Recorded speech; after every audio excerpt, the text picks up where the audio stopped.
The Kashmir files movie को IFFI jury ने बताया प्रोपेगेंडा और वल्गर। भारत सरकार की नाराजगी पर इजराइल जुटा डैमेज कंट्रोल में। अनुपम खेर, विवेक अग्निहोत्री ने भी जताई नाराजगी।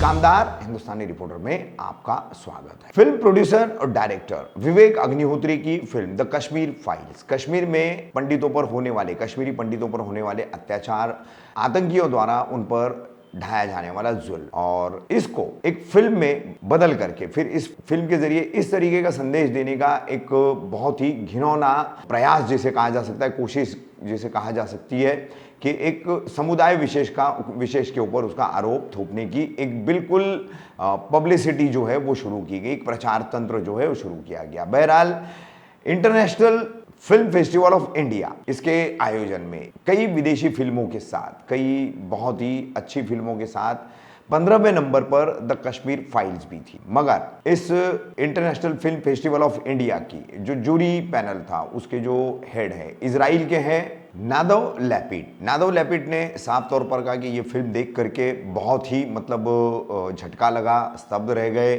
अपने आप में विचलित करने वाली ये फिल्म है और ये प्रोपेगेंडा के मकसद से बनाई गई वल्गर मूवी है, ऐसा उन्होंने इफ्फी के इस कार्यक्रम के दौरान जो है अपने भाषण में कहा, जब इंफॉर्मेशन ब्रॉडकास्टिंग मिनिस्ट्री के मंत्री अनुराग ठाकुर भी वहां मौजूद थे।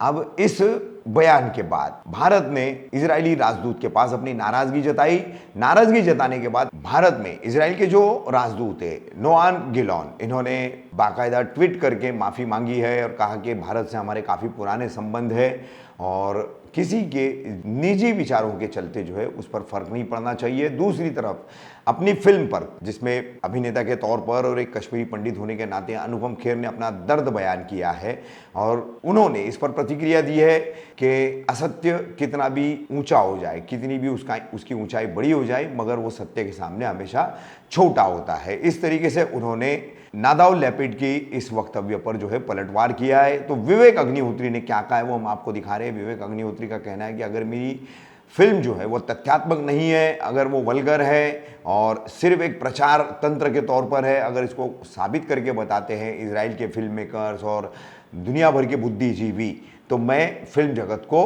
अलविदा कह दूंगा। तो देखिए पूरी रिपोर्ट हम आपको बता रहे हैं, क्या कहा गया इफ्फी में जूरी नादाव लैपिड द्वारा, फिर कैसे उसका जो है खंडन खुद उनके अपने राजनयिक राजदूत जो है एम्बेसडर यहाँ कर रहे, और फिर अनुपम खेर और Vivek Agnihotri. Qualities and defaults and evoked vivid discussions.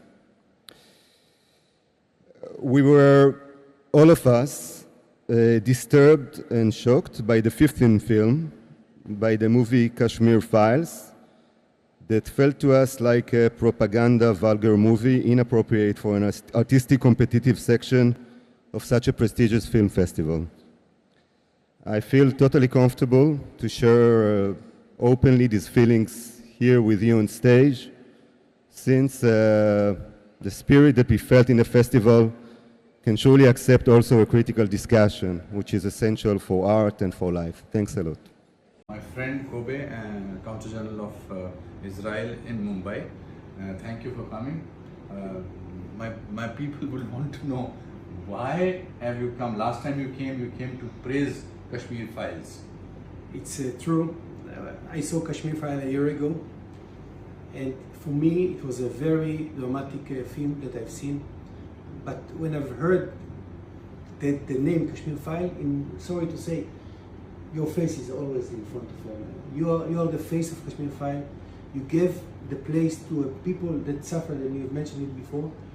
And for me, it was the first thing to do in the morning, to give a call to my friend Anupam and apologize on behalf of the government of Israel about these stupid things that have been told or say last night. And I think that, and Anupam was so generous. He said, come here. And I said, I'm coming, because it's the most important thing to be here this afternoon, right away after the event, along with the face of the Kashmir File, to show our support to this concept.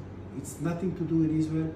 It's a private opinion of very, very, very minority part of Israel.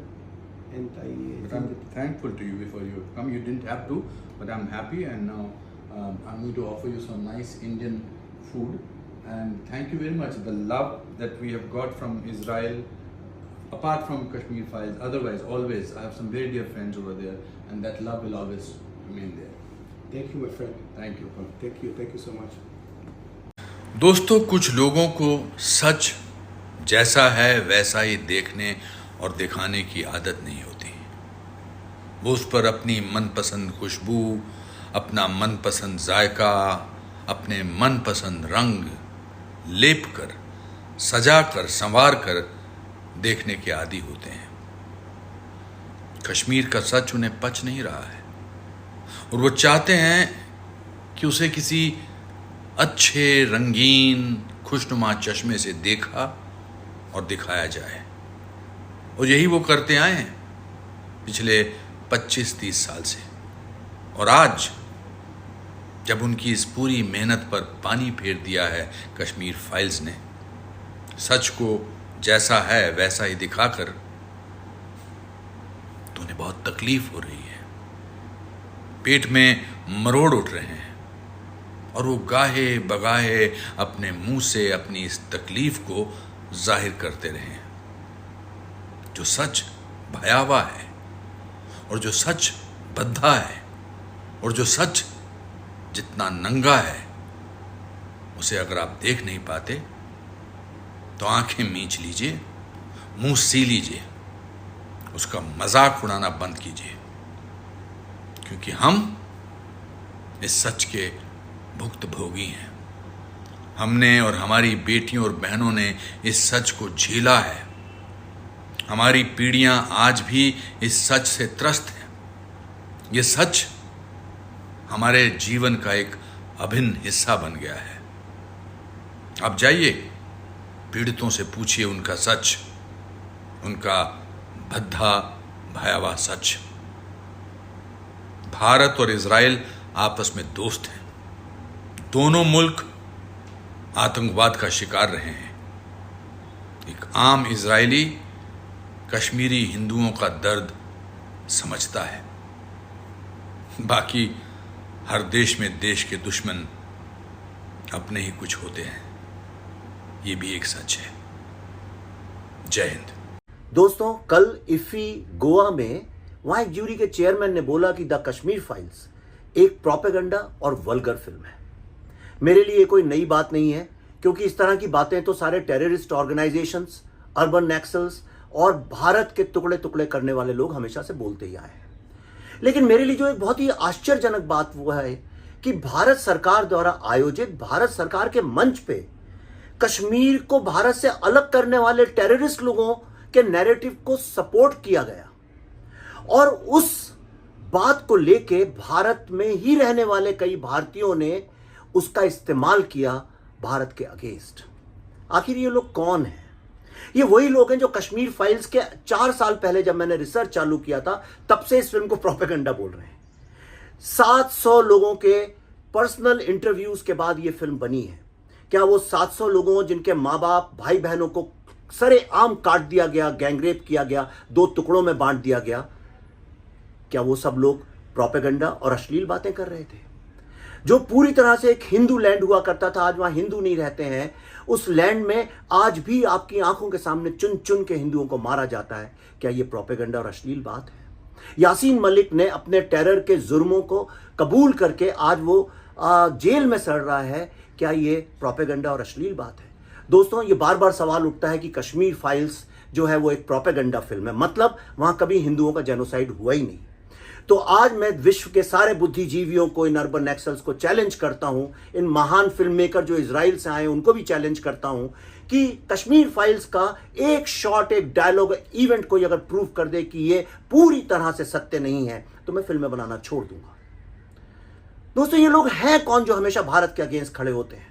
ये वही लोग हैं जिन्होंने मोपला का सत्य किसी के सामने नहीं आने दिया, जिन्हें डायरेक्ट एक्शन डे जहां लाखों हिंदू मारे गए थे उनका सत्य सामने आने नहीं दिया, कश्मीर का सत्य सामने आने नहीं दिया।